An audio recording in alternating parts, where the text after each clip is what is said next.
বেসরকারি যাত্রী কমিশন বাঁচাও কমিটির পক্ষ থেকে আজ এক সাংবাদিক সম্মেলনের আয়োজন করা হয়। তাদের দাবিগুলি হলো 15 বছরের বাস ও মিনি বাস বাতিল নিয়ে পুনর্বিবেচনা করতে হবে, জেলায় বর্ধিত টোল ট্যাক্স প্রত্যাহার করতে হবে, ডিজেলের দাম কমাতে হবে এবং জিএসটি বসাতে হবে।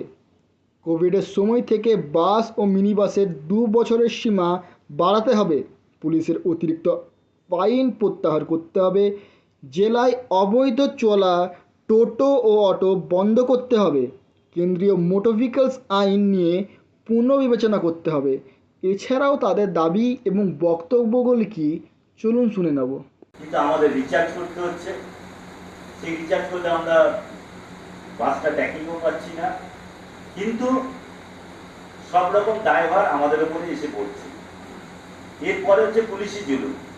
আপনারা জানেন যে স্পেশাল রেট সেকশন 10 দিন অন্তর, আপনারা দেখেছেন হয়তো কিছুদিন আগে আমি একটা প্রতিবাদ করাতে খুব ভাইরাল হয়ে গেছিল ওইটাতে। তারপরে ডিসি আমায় ফোন করাতে আমি ওটা ডিলিট করানোর জন্য সবাইকে বলেছিলাম, মেম্বারকে করেও দিয়েছিল। স্পেশাল রেট সেকশন তার কাজ কি? যদি কোনো গাড়ির নাম্বার ওয়াইজ দেখে যে অনলাইনে যে গাড়িটার কাগজপত্র ফেল আছে কিংবা কোনো অপশন করেছে, তাহলে পরে তাকে কেস দেওয়া হোক। কিন্তু রাস্তায় দাঁড়িয়ে দাঁড়িয়ে 500 টাকা করে তুলে নেওয়া, অ্যান্টি পলিউশন সেকশন লালবাজারে 15 দিন অন্তর দাঁড়াচ্ছে, 500 টাকা করে নিচ্ছে। তার মেশিন কোথায়? মেশিন নিয়ে মেশিন নিয়ে দাঁড়িয়ে যদি আমাদের গাড়িতে কোনো রকম পলিউশন ফেল থাকে, তাহলে সেকেন্ড ব্রিজের আগে যেটা হতো, দ্বিতীয় হুগলি সেতুর নিচে আমাদের একটা পরীক্ষামূলক জায়গা ছিল, সেখানে পাঠাতো, 15 দিন পরে সেই সার্টিফিকেট নিলে পরে আমাদের আবার এটা হতো না। কিন্তু এরা তোলাবাজি করছে 500 টাকা করে।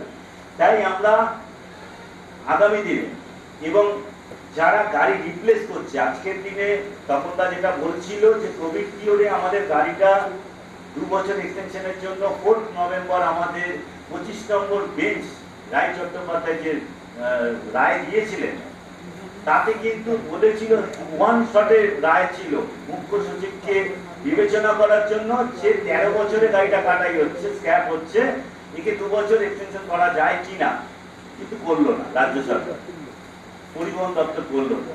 তাই এবং যারা এখন স্ক্যাম করার জন্য রেডি হয়েছে, আপনারা জানেন না পরিবহন দপ্তরে কি দুর্নীতি চলছে।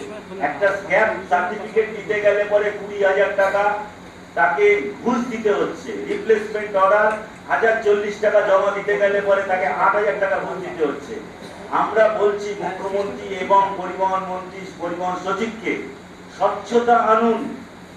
যদি যাত্রী পরিষেবা বজায় রাখতে হয়, মুখ্যমন্ত্রী যেমন বলে যে যাত্রী ঠিক মতন পরিষেবা পাচ্ছে না, সেই যাত্রী পরিষেবা যদি ঠিক মতন বজায় রাখতে হয় তাহলে স্বচ্ছতা আনুন।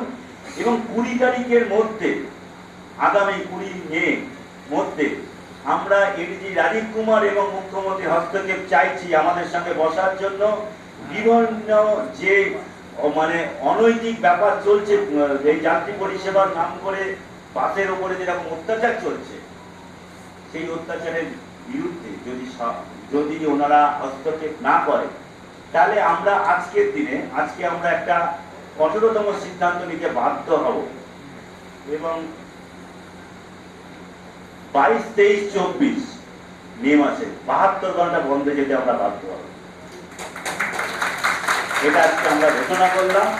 আমরা 20 তারিখ পর্যন্ত মাননীয় মুখ্যমন্ত্রীর হস্তক্ষেপ চাইছি। আমরা জানি মুখ্যমন্ত্রীর মানবিক মুখ এবং এডিজি রাজীব কুমারের সঙ্গে, এই দুজনের সঙ্গে যদি আমরা না বসতে পারি, আমাদের ব্যাখ্যার কথা যদি আমরা প্রমাণ স্বরূপ তুলে ধরব, যদি না করতে পারি, তাহলে 22, 23, 24 আগামী মে মাসে 72 ঘন্টা বন্ধে যেতে বাধ্য হব। পরিষেবা আমরা তুলে নিতে বাধ্য থাকবো এবং তারপরে পরবর্তী সিদ্ধান্ত যদি 72 ঘন্টার মধ্যে যদি না হয়, তারপরে আমরা আমাদের পরবর্তী কর্মসূচি করব।